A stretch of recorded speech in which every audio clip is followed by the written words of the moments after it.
رب العالمين والصلاة والسلام على سيد المرسلين وعلى آله وأصحابه أجمعين وأشهد أن لا إله إلا الله وحده لا شريك له وأشهد أن محمدا عبده ورسوله أما بعد قال النبي صلى الله تعالى عليه وسلم الدنيا كلها متاع وخير متاع الدنيا المرأة الصالحة أو كما قال عليه الصلاة والسلام وقال عليه الصلاة والسلام إذا صلت المرأة خمسها وصامت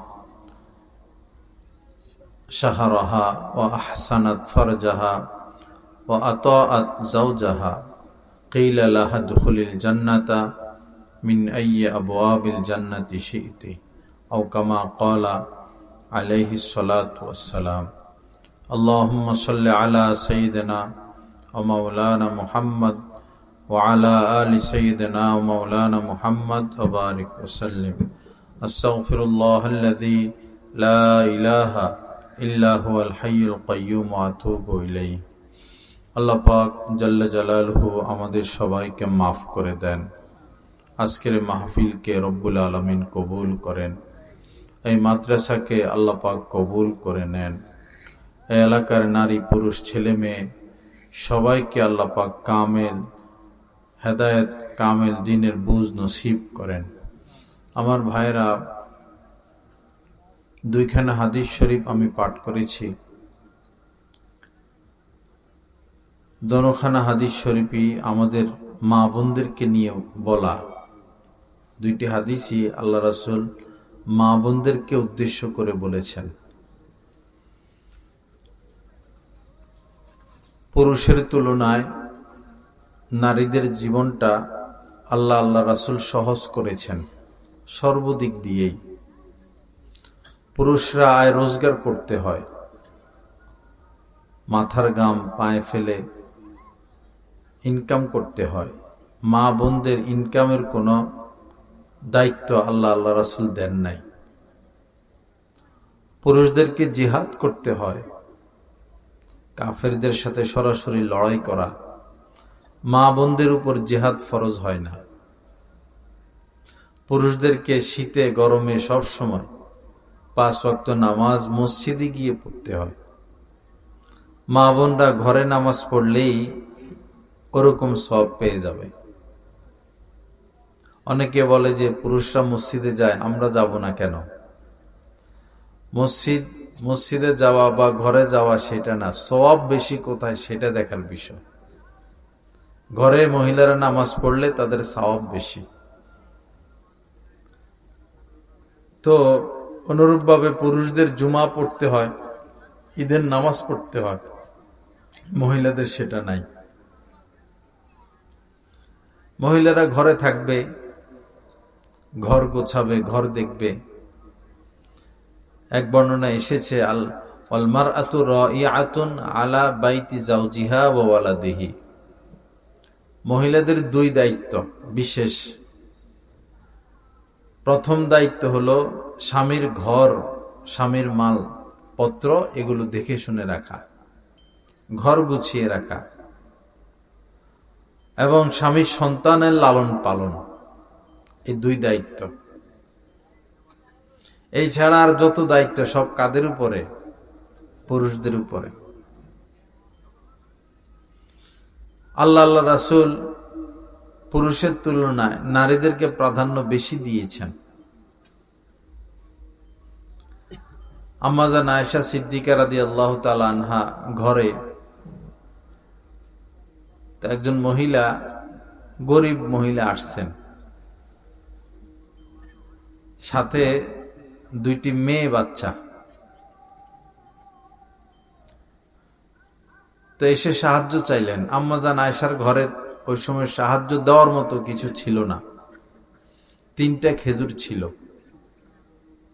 এই 3টা খেজুর এই গরিব মহিলাকে দিয়ে দিলেন। তো তার কোলে তার সাথে 2টা মেয়ে বাচ্চা, তিনি দুইটা মেয়ে বাচ্চারে দুইটা খেজুর দিলেন, নিজের জন্য একটা রাখলেন।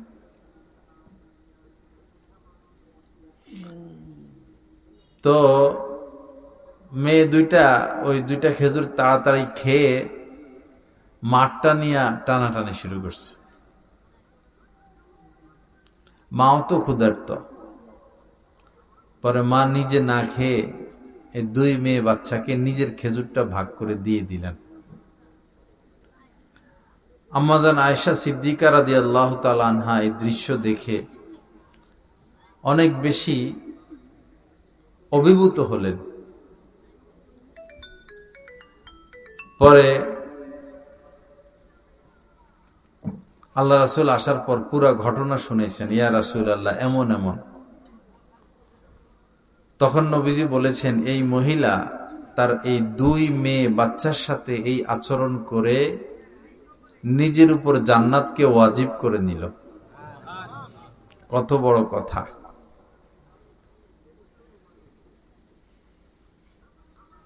আমাদের সাধারণ অভ্যাস হলো, ছেলে সন্তান হলে আমরা খুশি হই, মেয়ে হইলে খুশি হই না। অথচ ছেলে লালন পালনের চেয়ে মেয়ে লালন পালনে ফজিলত বেশি। আপনি একটা ছেলে নয় 10টা ছেলেও যদি পালেন, জান্নাতে যাওয়ার সুসংবাদ নাই। কিন্তু 10টা মেয়ে না, মাত্র 2টা মেয়ে। প্রথমে নবীজি 3টা মেয়ের কথা বলেছেন, পরে বলেছেন 2টা মেয়ের কথা। কাউকে যদি আল্লাহ পাক 2টি মেয়েও দান করে, আর সে এই 2টা মেয়েকে আদর সোহাগ ভালোবাসা দিয়ে লালন পালন করে, দিন শিখায়, শিষ্টাচার শিখায়, এরপরে যোগ্য স্বামীর হাতে তুলে দেয়, এই আমলের দ্বারা এই লোক তার জান্নাতকে ওয়াজিব করে নেয়, তার উপর জান্নাত ওয়াজিব হয়ে যায়। এজন্য ছেলে বাচ্চার চেয়ে মেয়ে বাচ্চাকে বেশি আদর করবেন। কারণ তাকে তো আদর করার সুযোগ আপনি বেশি দিন পাবেন না। 14, 15, 16, 17, 18 এরপরে তো সে চলে যায় স্বামীর বাড়িতে। পরে শুধু মন জ্বলে। মন জ্বললে কি হবে? তার তো স্বামী সংসার আসতে পারে না, যোগাযোগ হয় না। ছেলের থেকে মেয়েকে বেশি আদর করবেন। ছেলে বাচ্চার তুলনায় মেয়ে বাচ্চার জন্য খরচও বেশি করবেন। আমার সমান সমান 2 মেয়ে 2 ছেলে, তো ছেলেদের থেকে আমি মেয়েদের জন্য খরচ করি বেশি। জামা কাপড় ছেলেদের থেকে মেয়েদের জন্য বেশি বেশি দামি কিনি, আর খরচও বেশি। ছেলেরা তো আমার সাথে ভৈরব, মেয়েরা ভৈরবে আশপাশ ভালো প্রতিষ্ঠান অনেক খোঁজাখুঁজি করছি। ভালো বলতে আমল আখলাকের দিক থেকে ভালো। পরে ঢাকা একটা প্রতিষ্ঠান পাইলাম যেখানে আলেম ওলামাদের মেয়েরা পড়ে, এবং মেয়েরাই পড়ায়, পুরুষ না, পুরুষের কোনো সংস্পর্শ নাই। পরে সেখানে ওদেরকে ভর্তি করাইলাম। তো কোনো মাসে তাদের এখানে 25,000, কোনো মাসে 30,000 খরচ হয়।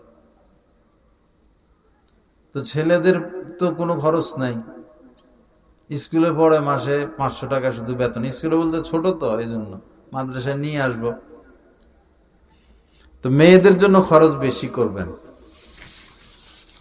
মেয়েদেরকে ভালো বেশি বাসবেন।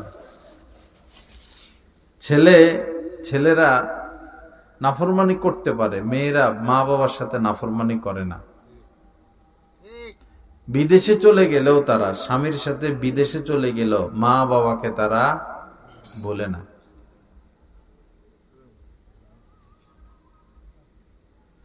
কিন্তু ছেলেরা ইদানিং বেশিরভাগই কেমন যেন চোখ উল্টিয়ে ফেলে, চোখ পিঠে নিয়ে যায়, পৃষ্ঠ প্রদর্শন করে। বিশেষ করে তাদের আয় রোজগার হয়ে গেলে, তাদের বিবি বাচ্চা হয়ে গেলে আর মা বাবার আত্মা পাত্তা থাকে না। এরকম করা ঠিক না। কেউ যদি তার মা বাবার সাথে এমন আচরণ করে তো তার সন্তানরা তার সাথে ওরকমই করবে, এটাই স্বাভাবিক। আল্লাহ সহি বুঝ দান করেন। মেয়েরা বেশি এই মানে মা বাবাকে মহব্বত করে, বেশি খেয়াল রাখে বেশি। দেখবেন ছেলেরা ইদানিং কালে মা বাবাকে ধমকও দেয় আর শুধু নির্দেশ দেয়, নির্দেশ। আপনি কি ভিডিও করতেছেন চাদরের ভিতরে মোবাইল না আপনার লাল লাল তোয়ালে না মনে হয় জামার গ্লাস জ্বলে না, বোতাম। ছেলেরা শুধু নির্দেশ দেয় কিন্তু মেয়েরা ওরকম নির্দেশ দেয় না। তো ছেলে হইলে খুশি হব না মেয়ে হইলে খুশি হব? মেয়ে হইলে, কারণ লালন পালন করলে লাভ, দুইটা পালতে পারলে জান্নাত। মেয়েরা কাছে থাকে, কোলে থাকে, কাছে থাকে, আশপাশ থাকে। ছেলেরা দৌড়াদৌড়ি, মাঠে চলে যায়, রাস্তায় চলে যায়, পাওয়া যায় না। তো আরেকটা বিষয় হলো, দেখুন এই হাদিসটা আমার কাছে অনেক বেশি আশ্চর্যজনক মনে হয়। এই পৃথিবীতে আল্লাহ পাক কত কিছু সৃষ্টি করলেন, বিশাল বড় বড় পাহাড়, বিশাল বড় বড় সমুদ্র, নদী, কত রকমের মাছ, কত রকমের ফুল, কত রকমের ফল, এত বড় আকাশ, চাঁদ, সূরজ, তারা, কত কিছু, স্বর্ণের খনি, হীরার খনি, রূপার খনি, লোহার খনি, গ্যাসের খনি, তেলের খনি, কয়লার খনি, আরো কত খনি, খনিজ সম্পদ রয়েছে। এই সব কিছুই হচ্ছে উপভোগ্য, যেগুলোকে উপভোগ করা যায়, যেগুলো থেকে ফায়দা নেওয়া যায়। আর যেগুলো থেকে ফায়দা নেওয়া যায় এগুলো সব নেয়ামত। এখন নবীজি কি বলেন? আর দুনিয়া কুল্লুহা মাতা, দুনিয়াতে যত কিছু আছে সব নিয়ামত আর নিয়ামত, সবকিছু নিয়ামত। এখন শীতকালে লাল শাক, এরপরে কদুর শাক, কুমড়ার ফুল, মূলা, মজা না? ধনিয়া পাতা, কাঁচামরিচ, ফুলকপি, পাতাকপি, কত সবজি শীতকালে। শীতকালে সবজিও বেশি, মাছও বেশি। এই সব কি? নিয়ামত। এখন শ্রেষ্ঠ নিয়ামত কি? যেমন মানুষ আশরাফুল মাখলুকাত, সমস্ত মাখলুকদের মধ্যে শ্রেষ্ঠ। নিয়ামত তো হাজার হাজার, এর মধ্যে শ্রেষ্ঠ কি? স্বর্ণের খনি শ্রেষ্ঠ না রূপার খনি শ্রেষ্ঠ না তিমি মাছ? এই তুমি ভিডিও করো, কেউ ভিডিও করবেন না ভাই, দয়া করে, এগুলো হারাম গুনাহ কবিরা। করছো এতক্ষণ ভিডিও?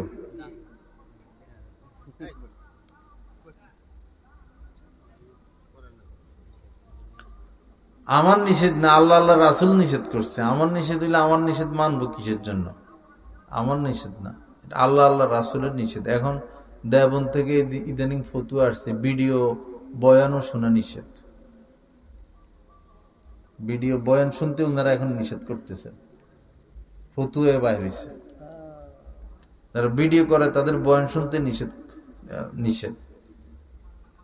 ভিডিও কল এখন দারুল উলুম দেবন থেকে ফতুয়া আসছে, ভিডিও কলও নিষেধ, কারণ এটা সেভ হয়ে যায়।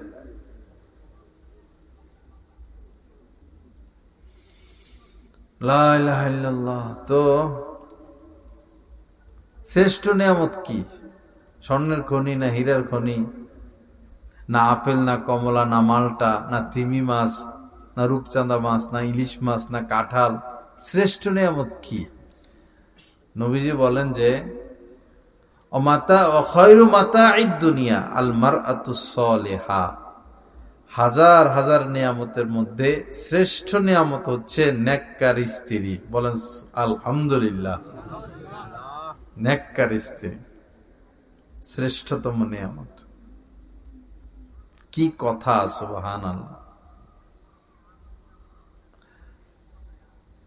তো একটা মেয়ে কখন নেককার হবে, কিভাবে নেককার হবে?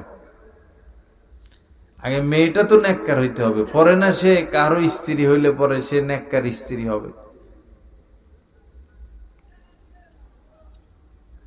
যে গুণমুক্ত থাকে সে হচ্ছে নেককার।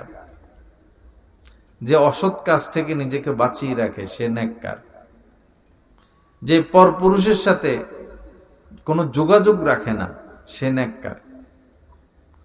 আমাদের অভিভাবকরা ছাড় দিতে দিতে অভিভাবকরাও এখন পাপকে পাপ মনে করে না,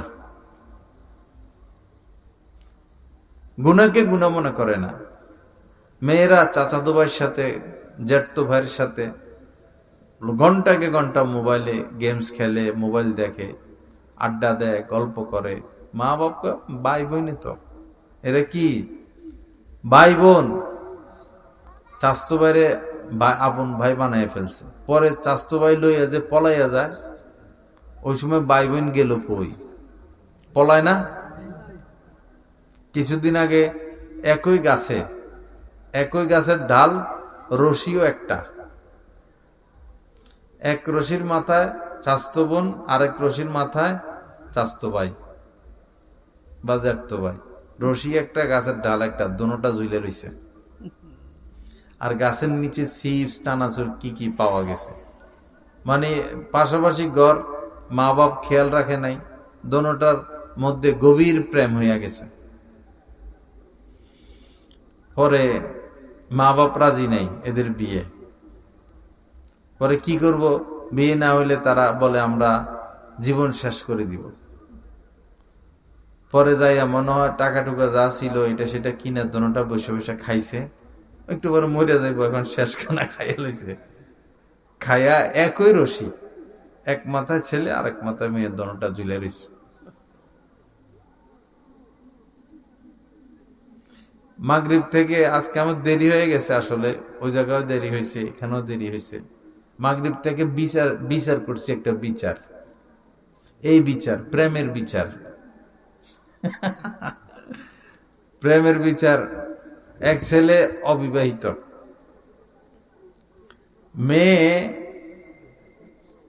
যে মেয়ের সাথে প্রেম, সেই মেয়ের বয়স 12 বছর, ছেলের বয়স 8 বছর। বুঝছেন নি কথা? প্রেম হয়েছে কার সাথে? ছেলের সাথে। যে ছেলের সাথে প্রেম হয়েছে সে এখনো অবিবাহিত, আর যে মেয়ের সাথে প্রেম হয়েছে এই মেয়ের মেয়ে আছে, ওই মেয়ের বয়স কত? 12।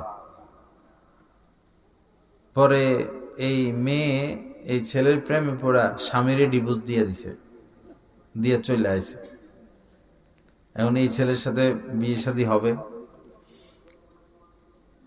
তো এইটা হইল আবার আমার মুসল্লি, আমার ভক্ত। পরে বিচারে বসছি, কয় হুজুর কি করবেন, প্রেম ভালোবাসা হয়ে গেছে, এখন আর কিছু করার আছে? কোনোভাবে বুঝাইতে পারি না।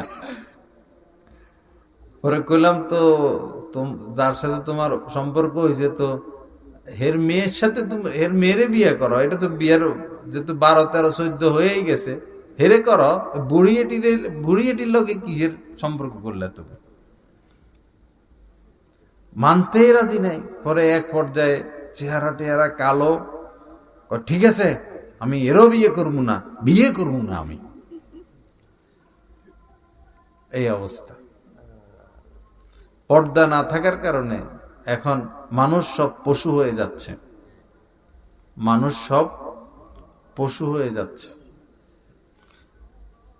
স্বামী তার কাছে তার স্ত্রী ভালো লাগে না, স্ত্রী তার কাছে স্বামী ভালো লাগে না। দেবর ভালো লাগে, নায়ক ভালো লাগে, গায়ক ভালো লাগে। পর্দাহীনতার ক্ষতি এটা কাগজে কলমে লিখে শেষ করা যাবে না। আল্লাহ আমাদেরকে মাফ করে দেন। তো সৎ মেয়ে, নেক স্ত্রী শ্রেষ্ঠ নিয়ামত। তো নেক স্ত্রী তো পরে হবে, আগে তো সে মেয়ে, তো নেক মেয়ে থাকতে হবে। নেক মেয়ে যে সারাদিন ছবি তোলে, টিকটক করে, সে নেক মেয়ে। সহশিক্ষা ছেলেদের পাশাপাশি বসে পড়ালেখা করে, পর্দা করে না, ছেলেদের সাথে গল্প স্বল্প, আসা যাওয়া, উঠা বসা, নেক মেয়ে। কোরআন শরীফ পড়ে না, নামাজ পড়ে না, নেক মেয়ে। মা বাবার কথা কিছু শুনে কিছু শুনে না, নেক মেয়ে। তো নেক মেয়ে কারা? নেক মেয়ে যারা পর্দা করে, যারা নামাজ পড়ে, যারা কোরআন পড়ে, যারা ছবি তোলে না, টিকটক করে না, যারা টেলিভিশন দেখে না, ঘরে থাকে, মা বাবার অনুগত, আল্লাহ আল্লাহ রাসূলের অনুগত, তারা হচ্ছে কি? নেককার। এই নেককার মেয়েকে বিয়ে করলে পরে এই স্ত্রী হবে কি? নেক স্ত্রী। তাহলে আপনি হবেন শ্রেষ্ঠতম নিয়ামতের মালিক, শ্রেষ্ঠতম নিয়ামতের মালিক। আল মারআতুস সালিহা। আল্লাহ পাক আমাদেরকে তৌফিক দান করেন। বিয়ে শাদীর ক্ষেত্রে যুবক আসো অনেকে অস্থির হইবে না। বিয়ে শাদীর ক্ষেত্রে এখন মূল নীতি বানাই নিছে মানুষ উঁচা লম্বা। কি মূল নীতি বানাইছে? উঁচা লম্বা সুন্দর, পেস কাটিং। এই পেস কাটিং সুন্দর, উঁচা লম্বা সুন্দর হইলে হইছে। এবার তার চরিত্র এই কি বেডি একটা বলাইছে যে ভারতে, তসলিমা, তার চরিত্র তসলিমার মতো হোক আর সেই আবুল আহাবের স্ত্রীর মতো হোক, সেটা দেখার বিষয় না, সুন্দর হইলে হয়েছে। এই জন্যই তো আগুন, ঘরে ঘরে আগুন, শান্তি নাই, শান্তি নাই। একটা মেয়ে যদি কালো হয়, বেটেও হয়, মোটাও হয়, ডক চেহারা কিছুই নেই, দিন আছে, ভদ্রতা আছে, নম্রতা আছে, তাকে নিয়ে আপনি জান্নাতের সুখ পাইতেছেন। আর মেয়ে সুন্দর, চেহারা সুন্দর, কালারও সুন্দর, উঁচাও লম্বাও সিমসামও, কিন্তু মুখের মধ্যে সাপের বিষ। মুখের মধ্যে কি? সাপের বিষ। তো শান্তি পাইবেন? শান্তি পাইবেন না। দিন আসল, দিন আসল। আবার মেয়েকে বিবাহ দিবেন, মেয়েকে বিবাহ দেওয়ার ক্ষেত্রে এক উসুল বানাই নিছে। কি? এই ইতালির সিটিজে, ইতালিয়ান কিনা, আমেরিকান কিনা, লন্ডনী কিনা, টাকা। মেয়ের ক্ষেত্রে উঁচা লম্বা সুন্দর, ছেলের ক্ষেত্রে টাকা। বিল্ডিং আছে কিনা? বিল্ডিং তো মানুষকে সুখ দিতে পারে না, অর্থ তো মানুষকে সুখ দিতে পারে না। আমাদের স্কুল কলেজে পড়ায় অর্থ অনর্থের মূল, অর্থ অনর্থের মূল। এটা এখন পড়ায় কিনা জানি না, কিন্তু এই কথাটা অনেক দামি কথা। অর্থ অনর্থের মূল। অর্থের লোভে মানুষ সমস্ত পাপের কাজে জড়িয়ে পড়ে। আল্লাহ হেফাজত করেন, সহি বুঝ দান করেন। তো যারা বিয়ে করো নাই, দিনকে প্রাধান্য দিবা, দিন দেখবা। দিন দেখে যদি বিবাহ করো তো তোমার বাচ্চাগুলো দিনদার হবে, তুমি সুখ পাইবা স্ত্রীর কাছ থেকে। আর যদি দিন না দেখো, রূপ সুন্দর দেখো শুধু, তো দেখবা তার রূপ সুন্দর তোমার কোনো উপকারে আসে না। তোমার সাথে গালবার, খারাপ ব্যবহার, রাগারাগি, আর পর পুরুষের সাথে হাসি তামাশা। সাজগোজ, আজকে মার্কেটে যাবে খুব সাজগোজ, বিয়ের অনুষ্ঠানে যাবে সাজগোজ, বাপের বাড়িতে যাবে সাজগোজ, হাসপাতালে যাবে সাজগোজ, স্বামীর সামনে বকাবকি, তর্কাতর্কি, কি ইনকাম করো, কি দাও, এগুলা। কি যে নির্যাতিত পুরুষ, বর্তমানে পুরুষ সমাজ। আগে আমরা দেখতাম যে নারীরা নির্যাতিত, এখন দেখি উল্টা, পুরুষ নির্যাতিত। পুরুষের মধ্যে যারা ভালো পুরুষ, তারা স্ত্রী কর্তৃক নির্যাতিত। আর পুরুষদের মধ্যে যারা খারাপ বেয়াদব, তারা এই স্ত্রীর উপর নির্যাতন করে। ভদ্র পুরুষরা তো স্ত্রীকে কিছু বলতে পারে না, প্রচার হয়ে যাবে, আল্লাহ আল্লাহ রাসূল অসন্তুষ্ট হয়ে যাবে, ধৈর্য ধরে বেচারারা। আর যেই পুরুষ খারাপ, সে তো মান সম্মানের দিকে তাকায় না, জুলুম করে, অবিচার করে, দুর্ব্যবহার করে, যৌতুকের জন্য চাপ দেয়। সমস্যাই সমস্যা। সকল সমস্যার মূল হইল পাপের কাম ছেড়ে দেওয়া। পাপের কাম যতদিন না ছাড়বো ততদিন শান্তি আসবে না। বর্তমানে যে পরিমাণ পাপ হয়, মোবাইল নেটওয়ার্ক আসার আগে, এই ফেসবুক এগুলো আসার আগে মানুষ 100 দিনে যে পাপ করত, এখন এই 10 মিনিটে এর থেকে বেশি পাপ করে। এখন পাপ আর পাপ নাই, গুনাহ আর গুনাহ নাই, এটা এই মানে প্রয়োজনীয় বিষয় হয়ে গেছে। সামনে পরিস্থিতি এমন হবে, যেমন নবীজি আসার আগে মক্কা মদিনার অবস্থা ছিল যে মদ পান ছিল স্বাভাবিক বিষয়। মেয়ে বাচ্চা জন্ম হইলে তাকে জীবন্ত পুঁতে ফেলা মাটির নিচে, এটা ছিল স্বাভাবিক বিষয়। জিনা ব্যভিচার স্বাভাবিক বিষয় ছিল, গুনাহ মনে করতো না। ঠিক কিয়ামতের আগে এই অবস্থা হয়ে যাবে। সবাই সুদের সাথে লিপ্ত হয়ে যাবে, সবাই ঘুষের সাথে লিপ্ত হয়ে যাবে, জুলুম অবিচার বাড়বে, জিনা এটাকে কোনো অপরাধ মনে করবে না, গীবত এটাকে কোনো অপরাধ মনে করবে না। যে যেমনে পারে লুট পাট, জুলুম অবিচার, অন্যায়, গুনার কাম, পাপের কাম, এই কাজে সব মত্ত হয়ে যাবে। আল্লাহকে ডাকার মতো কেউ থাকবে না, তখনই কিয়ামত হবে। কিয়ামতের আগের একটা পরিস্থিতি বলা হয়েছে যে মানুষ রাস্তা দিয়ে হেঁটে যাবে, রাস্তার মধ্যেই জিনা করবে মানুষ, রাস্তার মধ্যে। এটা তো কিয়ামতের আগের ঘটনা। আমাদের বর্তমানে আমাদের ঢাকা শহর যদি যান, এই যে বিভিন্ন পার্কে, এরপরে লেগে, এবং ঢাকা ভার্সিটির সামনে যে কি চত্বর বলে এটাকে,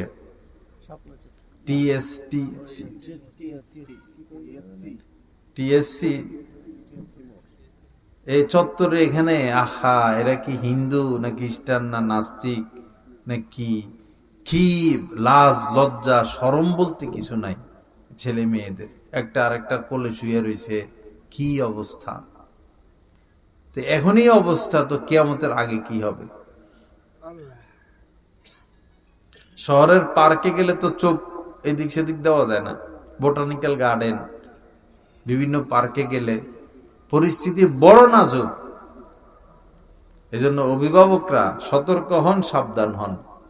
নিরাপদ হচ্ছে আমাদের কওমি মাদ্রাসাগুলা, নিরাপদ হচ্ছে আমাদের কওমি মাদ্রাসাগুলা, একদম নিরাপদ। নিরাপদের দিক থেকে বর্তমানে এটাই শ্রেষ্ঠ। মেয়েকে পর্দা করানো নিয়ে আপনার পেরেশানি হইতে হবে না। এবং আমাদের কওমি মাদ্রাসার যে মেয়েরা, এত মেয়ে দর্শন হচ্ছে সারা পৃথিবীতে, কওমি মাদ্রাসার কোনো ছাত্রী দর্শন হয় না, কেউ বলতে পারবে না, কারণ বোরকা পরে। হ্যাঁ, অ্যাক্সিডেন্ট তো ভিন্ন কথা, ফাঁকে ফুঁকে অ্যাক্সিডেন্ট হইতে পারে, সেটা ভিন্ন কথা। এজন্য বাবা নিজেও বাঁচেন, মেয়েটাকেও বাঁচান। মেয়ে তো আরেকজনের ঘরই করবে, সংসারই করবে, তো তারা কোরআন হাদিস শিখাই দেন, দিন শিখাই দেন। আজীবন আপনি দোয়া পাবেন এবং আপনার সুনাম হবে, এবং তার শ্বশুর বাড়ির পক্ষ থেকে কোনো বিচার আসবে না। আর দিন শিখাবেন না, ছেলেদের সাথে আড্ডা, মোবাইল, টেলিভিশন, অবৈধ সম্পর্ক, স্বামীর বাড়িতে যাবে তো তার এই অভ্যাসগুলো দূর হবে না, সেখানে এগুলো অব্যাহত থাকবে। কত বিচার করবেন আর কত সমস্যার সমাধান করবেন, সমস্যার তো শেষ নাই। আল্লাহ আমাদের সবাইকে মাফ করে দেন, মেয়েদেরকে দিন শিখানোর তৌফিক দান করেন। আল্লাহ পাক আমাদেরকে আমাদের বাচ্চাদের উপরে দয়া করার তৌফিক দান করেন। আহা, নিজের সন্তানদেরকে আগুনে ঠেলে দিবেন না। আপনি একবারে দাওরা পড়াবেন এরকম কথা আমরা বলি না। 3টা বছর পড়ান শুধু মাদ্রাসায়, নুরানি নাজেরাটা পড়ান, এরপরে স্কুলে নিয়ে যান, কোনো আপত্তি নেই। আমরা শুধু এতটুকুই বলি, নুরানিটা পড়ান। নুরানি নাজেরা পড়লে বাচ্চাটা কোরআন শিখে যাবে, মাসলা মাসাইল শিখে যাবে, জরুরি আকীদা তার চলে আসবে, জরুরি হাদিস মাসাইল শিখে যাবে। এরপরে ইনশাআল্লাহ সে নাস্তিক হবে না। এরপর আপনি স্কুলে পড়ান না, অসুবিধা নাই। কিন্তু ধরে যদি স্কুলে দিয়ে দেন আর বলেন যে মুক্তবে পাঠাবো, হুজুর রেখা পড়াবো, শিখা হয় না কোরআন। হুজুর একজন রেখা যদি ঘরে কোরআন পড়ানো হয়, 5 বছর পড়াইলেও শিখা হয় না। আমরা ছোটকাল থেকে আমার মা আব্বা আমাদের জন্য হুজুর রাখছিলেন, পড়াইতেন আমাদেরকে, আমরা কোরআন শিখতে পারিনি। আসা যাওয়া টিউশনের মাধ্যমে কোরআন শিখা যায় না, মক্তবে দিয়ে দেন। মক্তবে পড়াইলে পরে আবার আপনি 1-এ ভর্তি করে লাগবে না, তো আপনি 2, 3, 4ও ভর্তি করাইতে পারবেন। এরপর আপনি যা ইচ্ছা তা বানান। ইনশাআল্লাহ এই ছেলে আপনার সাথে নাফরমানি করবে না। আল্লাহ সহি বুঝ দান করেন। আগে তো মাদ্রাসায় পড়াইতে হইলে সেই দারুল উলুম দেওবন্দে যাওয়া লাগতো, সেই চট্টগ্রাম হাটাজারি পটিয়ে যাওয়া লাগতো, সেই গোহারডাঙ্গা যাওয়া লাগতো, সেই ঢাকা এই লালবাগ মাদ্রাসা যাওয়া লাগতো, কামরাঙ্গীর চরে। এখন প্রতি গ্রামে মাদ্রাসা আছে কি না? আছে। আল্লাহর দয়া, পেরেশানি নাই। আল্লাহ পাক আমাদেরকে কবুল করেন, সহি বুঝ দান করেন। এই মাহফিলকে আল্লাহ পাক কবুল করেন। মুফতি সাহেব বেচারা ছুটাছুটি দৌড়াদৌড়ি করে, কষ্ট করে, আল্লাহ ওনার এই মেহনতকে কবুল করেন। আমার আসতে 15 মিনিটের মতো লেট হয়েছে, আমি এর জন্য আন্তরিকভাবে দুঃখিত। ওই যে বিচারে বসছিলাম, ওইখান থেকে দেরি হওয়া শুরু হয়েছে আর কি। পরে বাদ মাগরিব বাদ এশা আমার নিয়মিত আসলেই বয়ান হয়, তো সেখানে খাওয়াইবে তারা, এটা আমি জানতাম না। আমি ভাবছি যে বয়ান করে চলে আমু, পরে খাওয়াইতে নিয়ে গেছে, আর এমন খানা এই যেটা রাজা বাদশারাও চোখে দেখে না। কয় আইটেম আমরা কইতে পারবো না, কত আইটেম, অন্তত মনে 20-এর কাছাকাছি না? হ্যাঁ, 20-এর কাছাকাছি এত আইটেম দিয়ে খাওয়াইছে। তাড়াহুড়া করে খাইছি। তাও লা ইলাহা ইল্লাল্লাহ। তো আরো কিছুক্ষণ কথা বলতাম, শুনবেন আপনারা? লোকজন তো বাড়ছে দেখা যায় কিছু। মাশাআল্লাহ, আরো আসতেছে মাশাআল্লাহ। লা ইলাহা ইল্লাল্লাহ। বাজিতপুর ওয়ালাদের সাথে আমার এখন একটা অন্তরের সম্পর্ক হয়ে গেছে। ভৈরবে আমার এখন মাহফিল কম, এখন আমার মাহফিল হয়ে গেছে এই কুলিয়ারচর আর বাজিতপুর। মনে হয় প্রতিদিনই কুলিয়ারচর বাজিতপুর এই অবস্থা। তো অনেকে আমি দেখতে দেখতে চিনাও গেছি, মাহফিলে বসে যে এই মুখ চিনি। লা ইলাহা ইল্লাল্লাহ, আস্তাগফিরুল্লাহ, সাল্লাল্লাহু আলাইহি ওয়াসাল্লাম। আরেকটা বিষয় হলো, মরা লাগবো কিনা কন? মরতে হবে। তো সোজা হইয়া মরমু না বাঁকা হইয়া? বাঁকা হইয়া মরলে উপায় নাই। 99টা সাপ কবরে, উপায় নাই। আমার দাদা সাহেব শাহ হাকিম মোহাম্মদ আক্তার সাহেব রহমতুল্লাহ বলছেন যে মইরা তো সোজা হইবেই, মরলে সোজা হয় না, সোজা করে দেয়। মানুষ মারা গেলে নিয়ম এটাই, পা সোজা করে দেয়, হাত সোজা করে দেয়, মাথা কেবলার দিকে ঘুরে দেয়, এটা নিয়মই। তো হযরত বলেন মরার পরে তো সোজা হইবেই, তো মরার আগে সোজা হয়ে যাও না। মইরা সোজা হইলে এই সোজা হওয়ার দাম নাই, মরার আগে সোজা হইলে এই সোজা হওয়ার কি আছে? দাম আছে। মরার আগে সোজা হই, তো মরার আগে সোজা কেমনে হমো? এই যে মোবাইলে এটা হেটা দেখি, এটা ছেড়ে দিতে হবে। এই দেখার কোনো কুল কিনারা নাই। একটা যুবক ছেলেকে যদি 1000 বছর হায়াত দেওয়া হয়, আর তারা যদি বলে তোমার আয় রোজগার কিছুই করা লাগবে না, সব যা আছে সব ব্যবস্থা আমরাই করবো, তুমি শুধু মোবাইলের ভিডিওগুলো দেখবা, ফেসবুক ইউটিউবের ভিডিও দেখবা, টানা 1000 বছর দেখে শেষ করতে পারবে? 1000 বছর দেখেও শেষ করতে পারবে না। আপনি একবার দেখেন, 1 মাস দেখেন, আর 1000 বছর দেখেন, একই কথা, অশ্লীলতা। ওয়ালা তাকরাবুল ফাওয়াহিশ, রব্বুল আলামিন বলেছেন অশ্লীলতার ধারে কাছেও যেও না।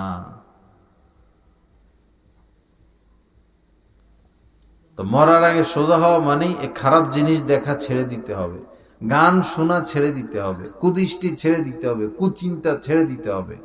নফসে হারাম কোনো স্বাদ মজা নেওয়া যাবে না। পেটে যেরকম হারাম খাদ্য খাবার নেওয়া যাবে না, নফসেও কোনো হারাম মজা নেওয়া যাবে না। খারাপ জিনিস দেখলে নফসে মজা পায়। চাচতো বোন, খালতো বোন, ভাবি, তাদের সাথে গল্প স্বল্প আড্ডা দিলে নফস মজা পায়। গীবত করলে নফস মজা পায়, মিথ্যা বললে নফস মজা পায়, কুদৃষ্টি করলে নফস মজা পায়। এই হারাম মজা থেকে নিজেকে বিরত রাখতে হবে। তাহলে এটাই হচ্ছে অর্থ, মরার আগে কি হওয়া, সোজা হওয়া। আল্লাহ আমাদেরকে তৌফিক দান করেন। আমরা মানুষ, আমাদের গুনাহ হতে পারে, আমরা মানুষ, আমাদের গুনাহ হতে পারে। নবীজি বলেছেন কুল্লু বানি আদম খাত্তা, হযরত আদমের যত সন্তান বনি আদম সবারই কিছু না কিছু গুনাহ আছে। খায়রুল খাত্তাইনা আত-তাওয়াব, নবীজি বলেন এই গুনাহগারদের মধ্যে শ্রেষ্ঠ ব্যক্তি, ভালো ব্যক্তি সে যে তওবা করে, যে কি করে, তওবা করে। আত-তাইবু মিনায যামবি কামান লা যামবা লা, নবীজি বলেন এই মানুষ ভুল তো করতে পারে, গুনাহ করতে পারে, গুনাহ করার পরে যদি কামেল তওবা করে, শিশু বাচ্চার যেমন কোনো গুনাহ নাই, তারও কোনো গুনাহ নাই। আত-তাইবু মিনায যামবি, গুনাহ থেকে তওবাকারী কামান লা যামবা লা, কেমন যেন তার কোনো গুনাহই নাই। এজন্য তওবা করা। নবীজি বলেছেন যে ইয়া আইয়ুহান নাস তুবু ইলাল্লাহি ফা ইন্নী আতুবু ফিল ইয়াউমি মিয়াতা মাররা, নবীজি বলেছেন যে আল্লাহর কাছে তওবা করো, আমি প্রতিদিন 100 বারের উপরে তওবা করি। সুবহানাল্লাহ। নবীজির আগেও কোনো পাপ নাই, পরেও কোনো পাপ নাই। ইয়া আইয়ুহান নাস তুবু ইলাল্লাহ ওয়াস্তাগফিরুহু, হে লোক সকল আল্লাহর কাছে তওবা করো এবং মাপ চাও। ফা ইন্নী আতুবু ফিল ইয়াউমি মিয়াতা মাররা, কেননা আমি প্রতিদিন 100 বারের উপরে তওবা করি। যার কোনো গুনাহ নাই, যিনি জান্নাতে প্রবেশ না করলে কেউ জান্নাতে প্রবেশ করতে পারবে না, যিনি সুপারিশ করা ব্যতীত কেউ নাজাত পাবে না, তো তিনি 100 বার তওবা করতেছেন। তা আমাদের কি উপায়?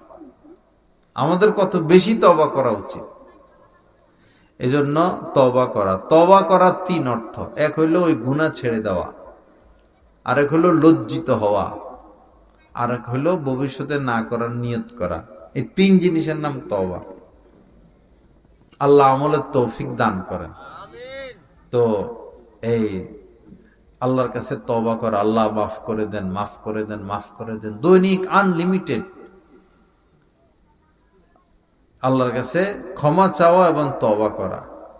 এই জিকির হিসাবের বাহিরে লা ইলাহা ইল্লাল্লাহ 100 বার, আল্লাহ আল্লাহ 100 বার, মন চাইলে 100 বার আরো বেশি করা যায়, কিন্তু তওবা ইস্তিগফার এটা অগণিত। সংক্ষেপে এভাবে বলা যায় আস্তাগফিরুল্লাহ ওয়া আতুবু ইলাইহি, আস্তাগফিরুল্লাহ ওয়া আতুবু ইলাইহি, সংক্ষেপে এভাবে বলা যায়। অথবা আস্তাগফিরুল্লাহাল্লাযী লা ইলাহা ইল্লা হুয়াল হাইয়ুল কাইয়্যুম ওয়া আতুবু ইলাইহি। অথবা ইস্তিগফার এভাবে করা যায় আল্লাহুম্মা গফিরলি, হে আল্লাহ আমাকে মাফ করে দেন, আল্লাহুম্মা গফিরলি। অথবা আপনি সহজে বললেন আস্তাগফিরুল্লাহ আস্তাগফিরুল্লাহ, তাহলে ক্ষমা চাওয়া হইল, ইস্তিগফার হইল। আল্লাহ আমাদের সবাইকে মাফ করে দেন। বাবা, গুনাহ হতে পারে, জামায় ময়লা লাগতে পারে, কিন্তু যদি আপনি ময়লা পরিষ্কার না করেন তখন এই জামাটার মধ্যে চিতাই পড়ে, এই জামা নষ্ট হয়ে যায়, ঠিক না? আর ময়লা লাগার পর যদি পরিষ্কার করেন, ময়লা লাগলো আবার পরিষ্কার করলেন, ময়লা লাগলো আর আবার পরিষ্কার করেন, তাহলে ওই দাগগুলো পড়ে না এবং জামা নষ্ট হয় না। তো অন্তরের উপরও এরকম ময়লা লাগে। ইন্নাল মুমিনা ইযা আযনাবা কানাত নুকতাতুন সাউদা, নবীজি বলেছেন মুমিন যখন কোনো গুনাহ করে তো তার অন্তরের উপরে কালো দাগ পড়ে, নুকতাতুন সাউদা। যদি তওবা করে ওই কালো দাগ চলে যায়, আর তওবা না করলে কালো দাগ বাড়ে। তওবা না করলে কালো দাগ বাড়তে বাড়তে বাড়তে বাড়তে বাড়তে বাড়তে আচ্ছাদিত হয়ে যায় অন্তর, তখন সে হেদায়েত গ্রহণ করতে চায় না। আল্লাহ আমাদেরকে কামেল তওবা করার তৌফিক দান করেন। তো গুনাহ হইলে দেরি না করা, গুনাহ হইলেই আল্লাহ পাকের কাছে ক্ষমা চাওয়া, তওবা করা। আল্লাহ মাফ করে দেন, আল্লাহ আমি লজ্জিত, আল্লাহ আমি লজ্জিত, আমাকে মাফ করে দেন, আমাকে মাফ করে দেন। বেশি বেশি প্রতিদিন আল্লাহর কাছে ক্ষমা চাইতে থাকা, মাফ চাইতে থাকা। যা কিছু আলোচনা হলো, আল্লাহ পাক আমাদেরকে কথাগুলোর উপর আমলের তৌফিক দান করেন। আল্লাহ পাক এই মাহফিলকে কবুল করেন। যেখানে হক্কানি উলামা ইকরাম আসেন, যান, বয়ান শুনবেন। আর বিশেষ করে যে কোনো একজন আলেমের সাথে সম্পর্ক রাখবেন, যাকে আপনার ভালো লাগে। আপনার এলাকার হইলে ভালো, এলাকার হইলে ভালো, এলাকার যাকে ভালো লাগে সোহবতে আসা যাওয়া করবেন। এলাকার কারোর সাথে মন না বসলে এলাকার বাহিরে যাবেন, কিন্তু একজন আলেমের সোহবত লাগবে, একজন আলেমের তত্ত্বাবধান লাগবে। তখন আপনার জীবনটা সঠিক পথে পরিচালিত হবে। যে বকরি একা একা চলে, বাঘে তাকে খেয়ে ফেলে। একা একা থাকতে নাই, কোন আল্লাহওয়ালার সাথে জুড়ে থাকা, কোন আল্লাহওয়ালার সাথে জুড়ে থাকা। আল্লাহ আমাদের সবাইকে কবুল করেন, মাফ করেন। এই মাহফিলকে আল্লাহ পাক কবুল করেন।